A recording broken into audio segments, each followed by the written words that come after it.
So, I understand the question. It's many Singaporeans face challenges in today's economic climate, rising prices for many things, high inflation.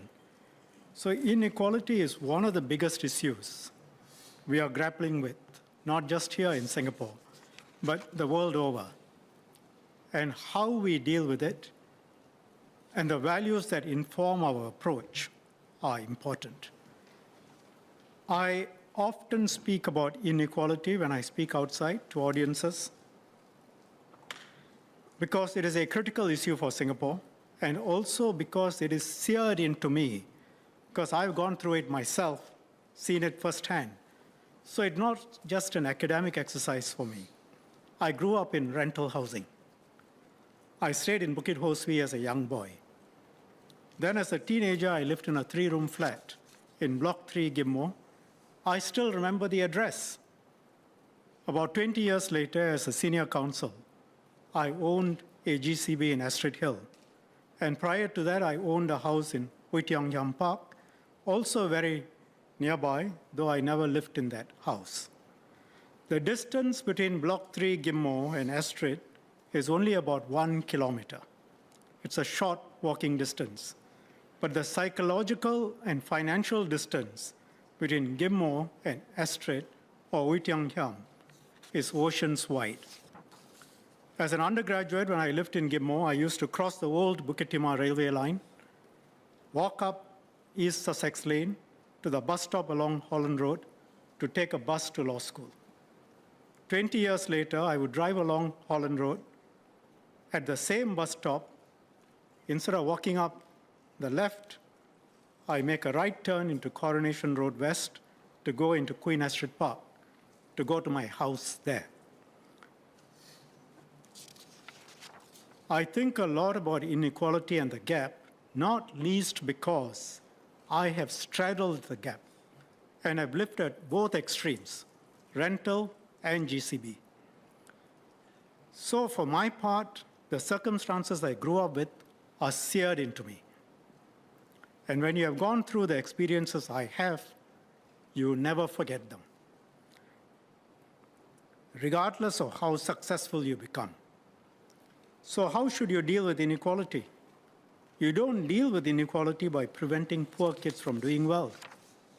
Mr. Lee Kuan Yew set up a system that allowed a poor Indian kid to become a successful lawyer, to do well. You tackle inequality by providing for social mobility, by helping people to move up. You do this, for example, by providing good support, opportunities, help everyone to move up, and redistributing income from those who have succeeded to the poor or less well off through taxes. You can tax the rich more and redistribute while making sure to keep the system fair. If you tax too much, the wealthy will leave. If you don't tax enough, it won't be a fair system. So you have to get it just right. And in Singapore, the top 10% of personal income taxpayers account for, I believe, 80% of our total income tax revenue, personal income tax revenue.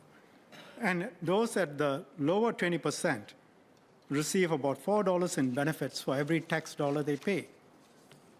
So in Singapore, those who are wealthier must understand Singapore is a small place. We sink or swim together. And they need to contribute, pay more taxes. We have to make sure that those who are less well off are properly taken care of, and there is social mobility and opportunity. Personally, based just on the 2-3 years income between 2005 and 2007, before I became a minister, I probably paid more than $2 million in taxes. And rightfully so. A famous American jurist, Oliver Wendell Holmes, once said, taxes are the price we pay for civilization. In my case, all I have, I got from Singapore. It's only right for me to give back. Dealing with inequality is always a work in progress. And how can we continue to find ways to bring about greater equality? We must encourage those who have more, who have achieved more, to come forward and contribute their time and talent and resources to help make a stronger society.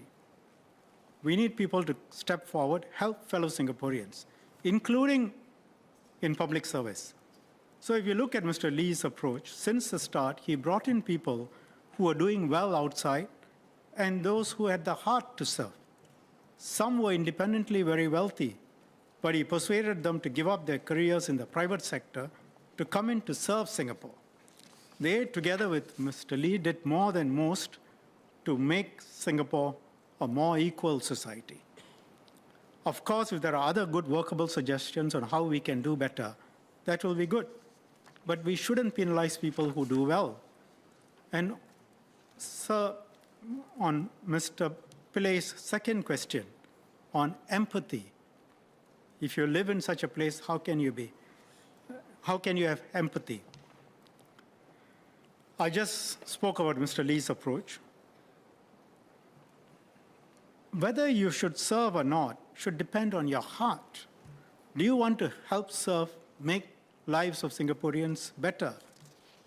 Mr. Lee brought in people as ministers and MPs, regardless of their background, and didn't matter if they were rich or poor, from trade unionists like Mr. Mahmud Awang, from the Singapore Traction Company Employees Union, Mr. Ho Si Beng from Printers Union, to highly successful businessmen and professionals like Mr. Lim Kim San and Mr. Eddie Barker.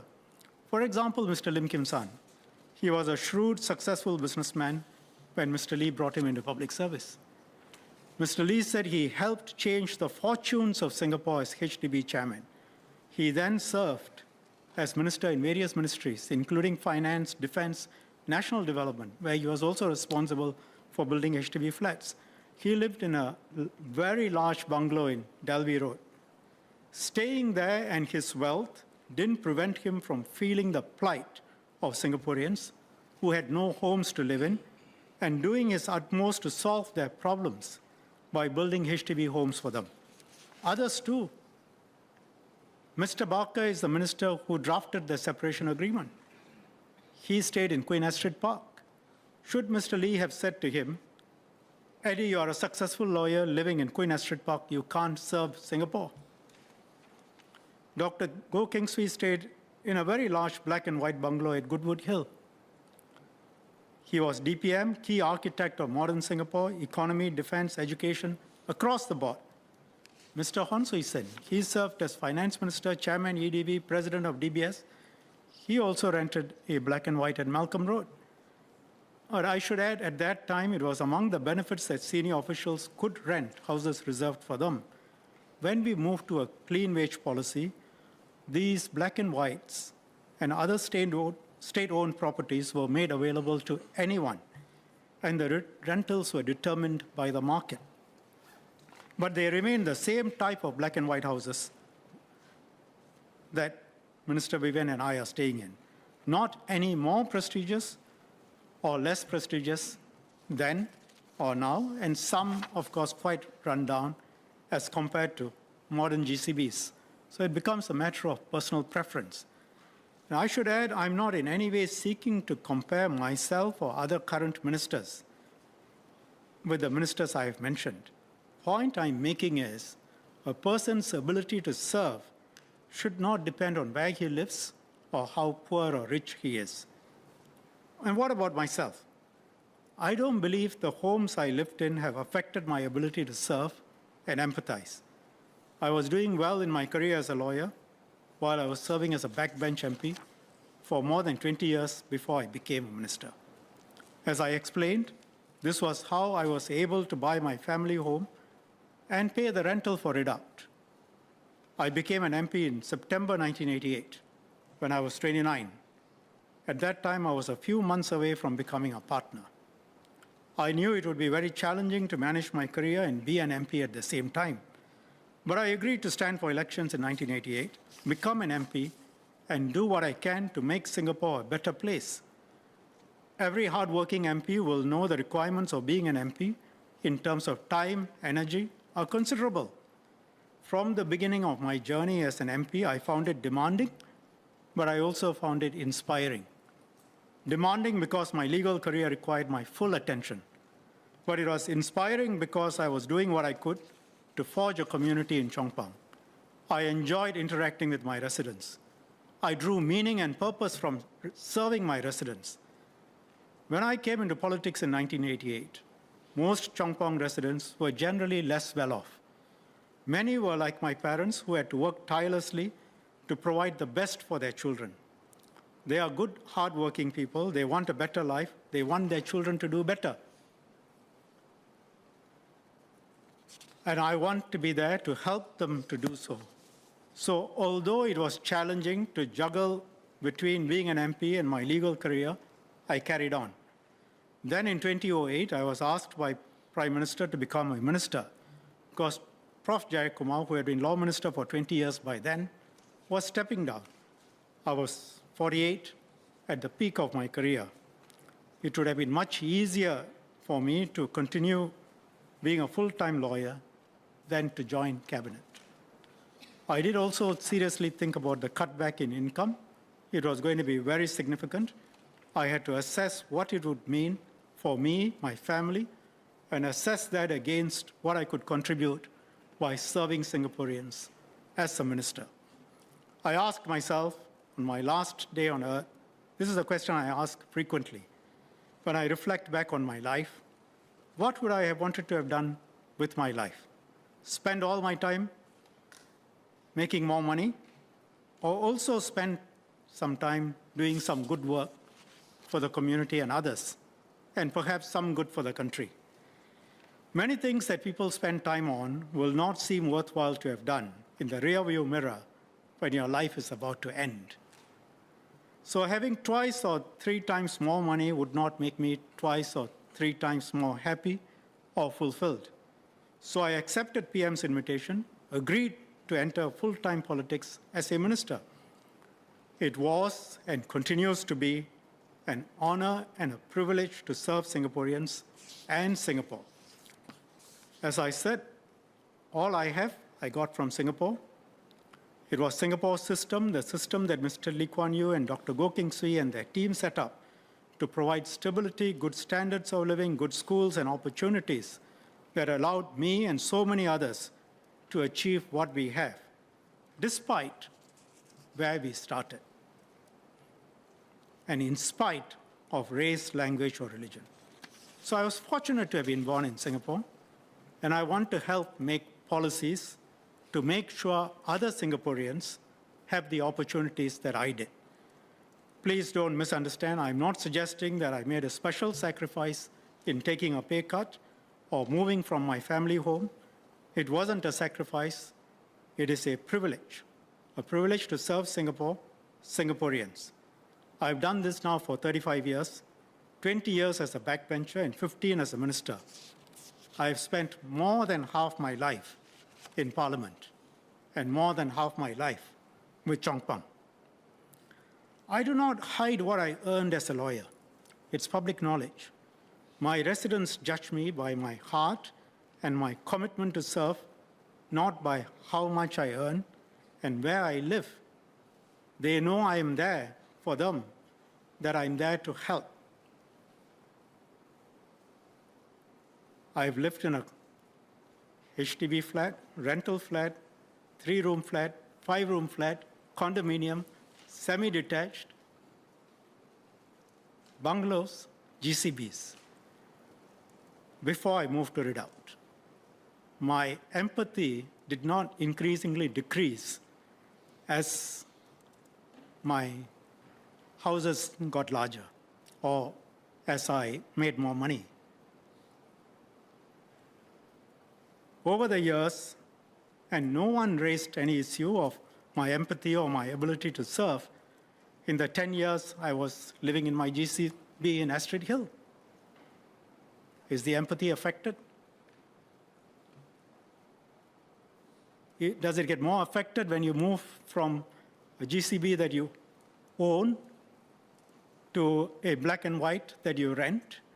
Is that the way we are going to judge politicians? I hope members will seek to make Singaporeans and everyone understand what is involved, because we shouldn't start judging people on the basis of where they live or how successful they were in their private sector, and then say, you're too successful, you cannot come in to serve. I think that will be a wrong principle. And it's contrary to everything that made Singapore successful in the first generation. So over the years, I have seen generations of Chongpong residents. Some have moved out into bigger residences, some have received scholarships to study overseas, some have moved back to stay in new developments in Nee Soon, so that they could be near to take care of their aging parents. These are gratifying reminders that our system works well. We have good social infrastructure to uplift those who can excel, support the vulnerable, make every town a caring and livable home. It has been a deeply fulfilling journey for me these 35 years. The heart is the same, the commitment is the same from the time when I started when I was 29. And I don't think where I stay or have stayed has affected whether I've been able to serve. And now I've chosen to live in a bungalow in Ridout.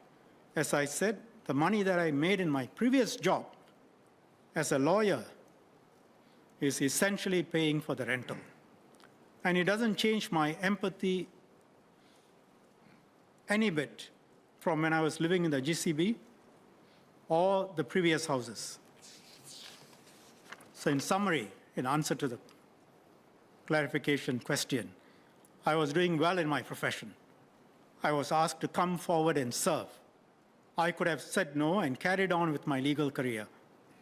But I felt that if the Prime Minister wanted me on his team, I had something to contribute. I could make a bigger contribution to Singapore in that way. So I did. It is for others to decide if I have measured up as a minister. But in good conscience, I can say I have put my heart and soul into it and carried out my duties to the best of my ability. Thank you, sir.